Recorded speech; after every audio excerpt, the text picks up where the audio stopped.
नमस्कार, आदाब, सत श्री अकाल दोस्तों। इंडिया क्राइम तक में आपका स्वागत है। मैं देवेंद्र पाल।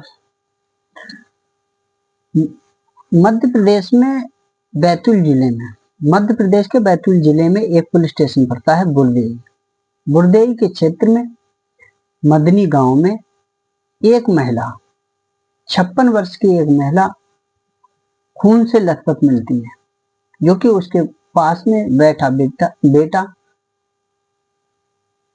संतोष झा जोर जोर से चिल्ला रहा होता है। ये 9 अक्टूबर की बात है। अच्छा, इस मृत महिला का नाम था इमला झाबड़े और बेटे का नाम था संतोष झाबड़े। इस घर में 4 सदस्य थे, जो कि इमला झाबड़े, उसका बेटा संतोष झाबड़े और पति था। पति का नाम संतोष झाबड़े था और बेटे का नाम नीतेश झाबड़े था और एक बेटी रहती थी।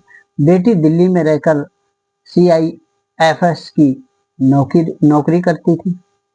अच्छा, ये 4 लोग थे। उस टाइम बेटी भी घर पे आई हुई थी। तो बेटी और पिता बाहर गए हुए थे मार्केट। दिन में 9 अक्टूबर के दिन में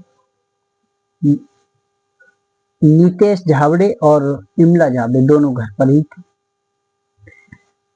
अच्छा, 9 अक्टूबर के दिन जब नीतेश जोर जोर से चिल्ला रहा था, तब उसकी माँ इमला झाबड़े को सब्जी काटने वाले हंसिए से गोद गोद के मार दिया था नीतेश झाबड़े ने।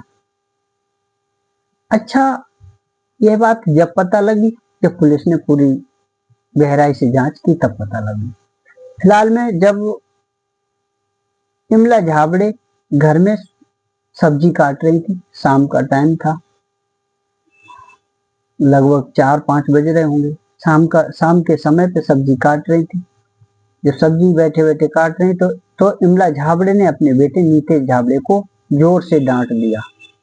डांटने के बाद नीतेश झाबड़े अपना आपा खो बैठा। आपा खो बैठने के बाद में उसी धारदार हथियार से, सब्जी काटने वाले हंसिए से, अपनी माँ पे वार कर दिए और बार बार उस हंसिए से भौंक करके अपनी माँ को मार दिया। जब देखा वो खून से लुहान हो गई, तब वो क्रोध में आकर करके तो कर दिया ये काम। उसके बाद में नीतेश झाबड़े घबरा गया। घबराने के बाद देखा कि अब माँ नहीं बचेगी, तब जोर जोर से चिल्लाने लगा। और गांव वाले जब आए तो सभी गांव वाले आ गए, इकट्ठे हो गए, भीड़ लग गई। तब पूछा कैसे हुआ, तो बताया नीतेश झाबड़े ने, मेरी माँ सब्जी काट रही थी, उसी दौरान किसी काम को उठी और इस हाशिए पे गिरकर उसकी मौत हो गई। अच्छा, ये बात गांव वालों को नीतेश झाबड़े ने बताई, क्योंकि घर पे नीतेश झाबड़े के पिताजी भी नहीं थे और बहन भी नहीं थे, दोनों मार्केट गए हुए थे बाहर। फिलहाल में घर पर 2 ही व्यक्ति थे, कमला झाबड़े और नीतेश झाबड़े। अच्छा, जब ये बात गांव वालों को नीतेश झाबड़े ने बताई और जोर जोर से चिल्ला रहा था, तो गांव वालों ने इकट्ठा होकर के पुलिस को फोन कर दिया। मौका वारदात पर पुलिस आई। पुलिस ने आकर के देखा तो महिला खून से लथपथ और कई बार लगे हुए थे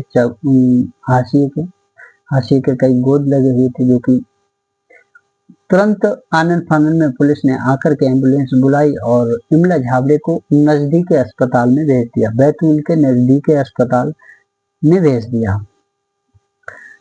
नजदीकी आमला अस्पताल था, उस अस्पताल में भर्ती कराया। भर्ती कराने के दौरान डॉक्टरों ने मृत घोषित कर दिया, मृत बता दी। अच्छा, उसके बाद में पुलिस ने लाश को पोस्टमार्टम के लिए भेज दिया। जब घर पर संतोष झाबड़े और उनकी बेटी आई, उसके बाद पुलिस आई, पुलिस से छानबीन की। जब जांच के दौरान बताया तो गांव वालों ने बताया कि ये किसी से मतलब नहीं रखते हैं, अपने काम को जाते हैं, काम के बाद घर पे आते हैं, इसके बाद कोई मतलब नहीं।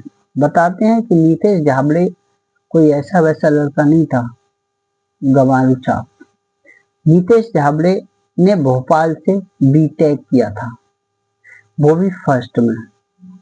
बीटेक बहुत अच्छे से किया था, हाई लेवल में किया था। और नीतेश ने आईआईटी बॉम्बे में एमटेक के लिए परीक्षा दी थी, जिसमें नंबर आ गया था, सिलेक्शन हो गया था, और अब आईआईटी बॉम्बे का वो स्टूडेंट भी था, क्योंकि एमटेक करना था उसे। तो लगभग 1 साल से वो बॉम्बे आईआईटी में नहीं गया था, क्योंकि उसकी दिमाग की हालत कुछ खराब बताई जा रही थी। उसी दौरान पुलिस की जांच में आया कि गांव वालों ने बताया कि नीतेश कुछ ऐसी अदृश्य शक्तियों से बात करता है जो कि किसी को दिखाई नहीं देती, वो सिर्फ उसे ही दिखाई देती। तो गांव वालों ने बताया कि जब बैठा होता है कहीं अकेले में तो बात करता है, वो किसी और को नहीं दिखाई देता, उसे ही दिखाई देता है, और उनसे बराबर बात करता है, उनके जवाब देता है, खुद सुनता है, उसे दिखाई भी देता है, उससे से बातें करता है, उसकी बातें सुनाई देता है उसे। अच्छा, ये बात दौरान में जब पुलिस के जांच में आया तो अच्छे से पुलिस ने फिर और ज्यादा गहराई से जांच की। उसके बाद नीतेश संतोष झाबड़े से पूछताछ की, तो संतोष झाबड़े एक अध्यापक थे, एक कॉलेज में पढ़ाया करते थे। उन्होंने बताया कि हमारे बेटे की कुछ मानसिक स्थिति ऐसी है जो कि कुछ बातें उसे ज्यादा सुनाई देती हैं, जो हम लोगों को सुनाई नहीं देती हैं, वो नीतेश को सुनाई देता है। तो कुछ लोगों का कहना है कि भूत बाधाओं की बातें हैं जो कि वो उसे दिखाई भी देता है, बातें करते हैं।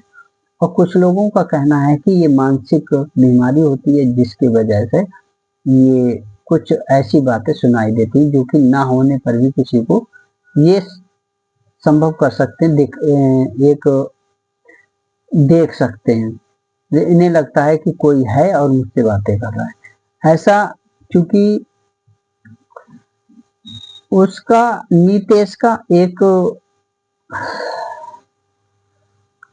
अस्पताल में इलाज भी चल रहा था, मानसिक अस्पताल में, जो कि मानसिक संतुलन सही ना होने के कारण वह 1 साल से कॉलेज नहीं जा पा रहा था, उसका इलाज चल रहा था ठीक से। तो डॉक्टरों के माध्यम से डॉक्टरों ने बताया कि यह एक ऐसी बीमारी होती है जिससे लोगों को कुछ कोई ना होने पर भी बातें सुनाई देती है। फिलहाल में ऐसी बातें आई तो पूछताछ के दौरान फिर पुलिस, और उधर जब पोस्टमार्टम के होने के बाद जब अस्पताल में इमला देवी को लेके गए थे, भर्ती कराया था, तो उस समय इमला देवी का बेटा नीतेश झाबड़े साथ नहीं गया था, और उसके बाद में जब अंतिम संस्कार हुआ तब भी वो पास में नहीं आया, गायब हो गया था। तो इस पर पुलिस को और ज्यादा संदेह हुआ।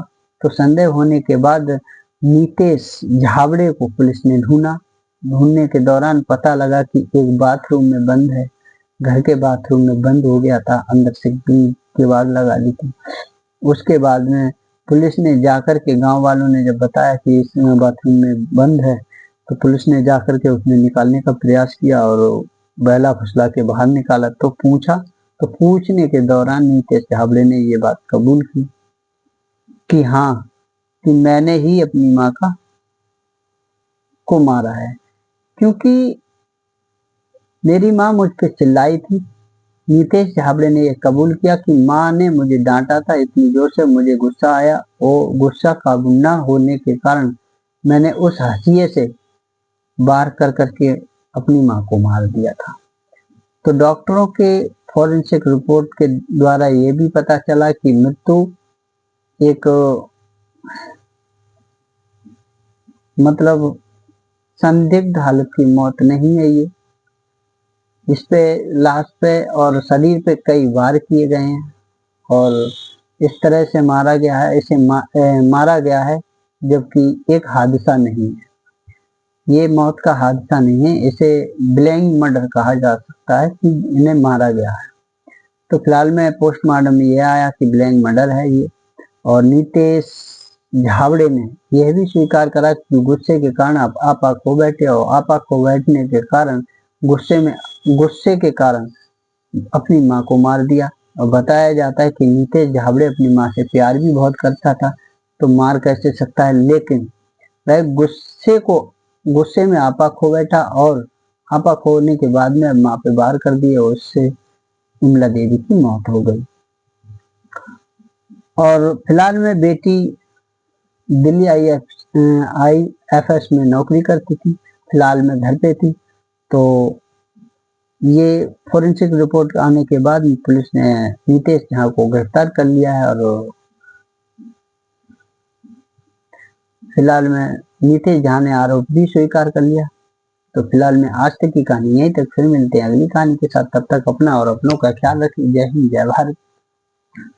और दोस्तों, हमारे चैनल को सब्सक्राइब नहीं किया हो तो सब्सक्राइब कर लें, जिससे कि हमें थोड़ा बहुत सपोर्ट मिले और हम आप लोगों तक इसी तरह की वारदात का स्टोरी सुनाते रहें, क्राइम स्टोरी सुनाते रहें।